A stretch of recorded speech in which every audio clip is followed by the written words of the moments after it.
Walker to come forward with Secretary Mike Hipsch and General Donald Dunbar.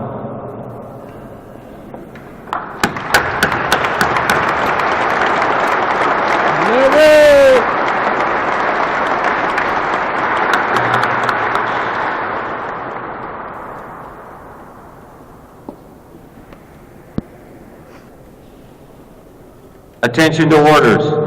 The United States of America, this is to certify that the President of the United States of America has awarded the Purple Heart, first established by General George Washington in 1782, to Specialist Larry Stanchek, United States Army, for wounds received in action in the Republic of Vietnam on 7 July 1969 while serving in Company C, 2nd Battalion, 27th Infantry, Wolfhounds of the 25th Infantry Division during an attack including rocket-propelled grenades against their base camp.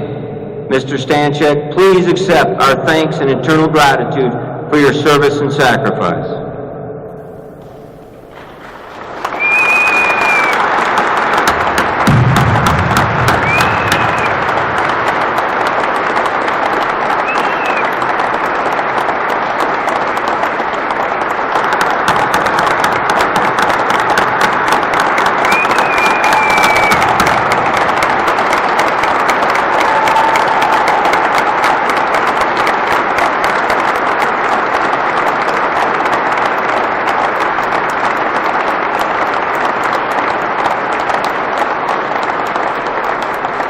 We'll now have comments from Mr. Stanchek.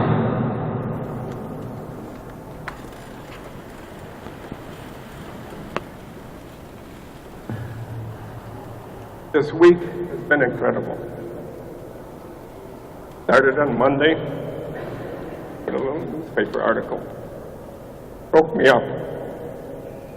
It ends today with this precious medal. I want to take this time to thank the Department of Veterans Affairs, to everyone here today, to Carla for the opportunity to be here, for Leon Winkenberg of the Department of Veterans Affairs, who facilitated the whole process for me to receive this precious medal.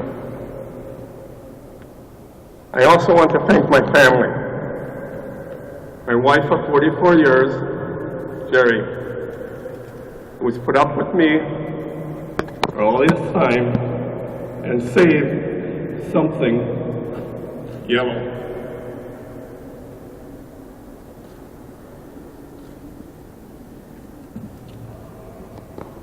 I want to thank my children, Ryan, Steve, and Angela, for the support and encouragement to continue. And I want to thank Brianna. She's the person who this is for. I had a speech all written up, but after this newspaper article and everything that happened today, I couldn't add anything to it. So I will share something else about Vietnam. 2 months ago, I went to a class reunion in Rosholt, Wisconsin. Our classes were so small that we have to take 6 years and put them together to have a reunion. When I was there, I found out that most of my classmates served in Vietnam. And as we were talking, one of my classmates came up to me and said, "Larry, you were in infantry. You were in 25th Division. I recognize the strawberry." I said, "Yes, 2nd of the 27 Wolfhounds. I was in a 4th platoon, Company C, mortars." And he says, "Man, you guys went through a lot of crap." And then he said, I didn't have any combat. I was in supply." And it seemed as if he was saying to me that here's infantry and here was supply. So I needed a few moments, and I asked him, what did you do in supply? And he was telling me. And when he got done, I said to him, we were sent there to do a duty. The duty wasn't important. What was important was how we did our duty. I said to him, like us Vietnam veterans relied on each other, and I relied on him. We all did. And he kind of looked up at me, and he smiled. My squad in Vietnam was the same way. We relied on each other. We'd move from one point to another point. And when we got to that point, we had to fortify our positions. We had to set our base plate of our mortar, and we'd wait to see what the night would bring. I was lucky. I had cousins who would send me a letter. They'd have their children draw me a picture of stick men and women, and only as a preschooler could do print their name.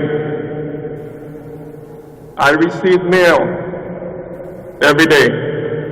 My wife Jerry, for a year, sent me a letter and wrote me a letter each day.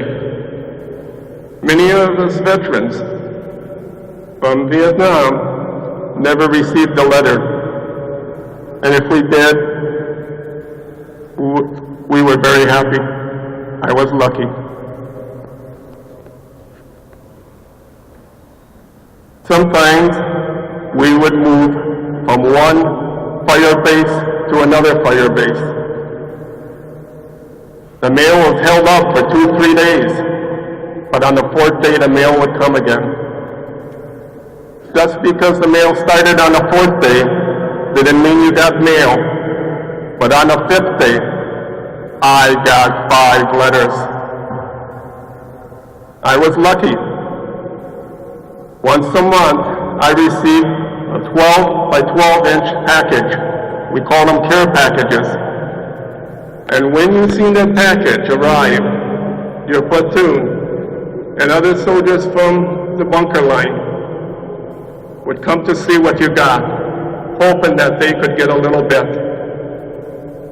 Larry, what did you get in that package? I said, I don't know. I didn't get a chance to open it.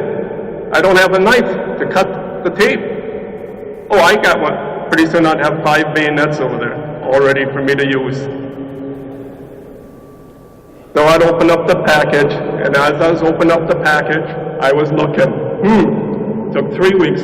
Nope, it took 4 weeks to get her. Actually, it took a tad more. So I opened the package, 5-pound ham,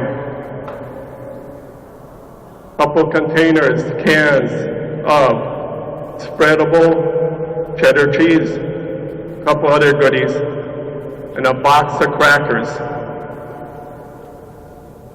The crackers were special crackers. They weren't just saltines. They were special. They were Ritz crackers. So I'd take that can of ham and I'd open, and before I could even, Larry, I got a fire over here, we can warm it up. So I'd take that ham and we'd warm up that can, and we were eating ham, cheese and crackers. They weren't, the crackers were stale. You gotta realize they were sitting in 110, 115, 120 degree heat. We didn't care. They weren't sea rations. They were Ritz crackers. In 15 minutes, it was all consumed. If you were one of the soldiers that didn't make it there from the time the package was open in that 15 minutes, and it took you 16 or 17 minutes, sorry, it was gone. I was lucky. The person that sent that package didn't know How many soldiers she touched with a box of stale Ritz crackers. It's hard for me to believe that the troops that we have across the seas don't have the same need. A need to know someone back home cares. Thank you.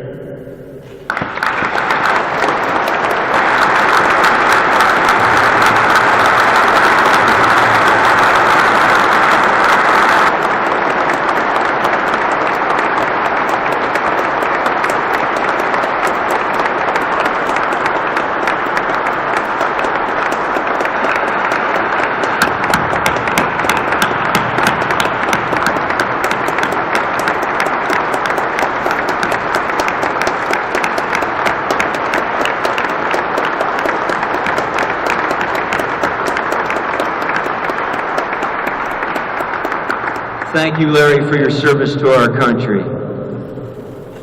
I want to thank all the veterans that are here today.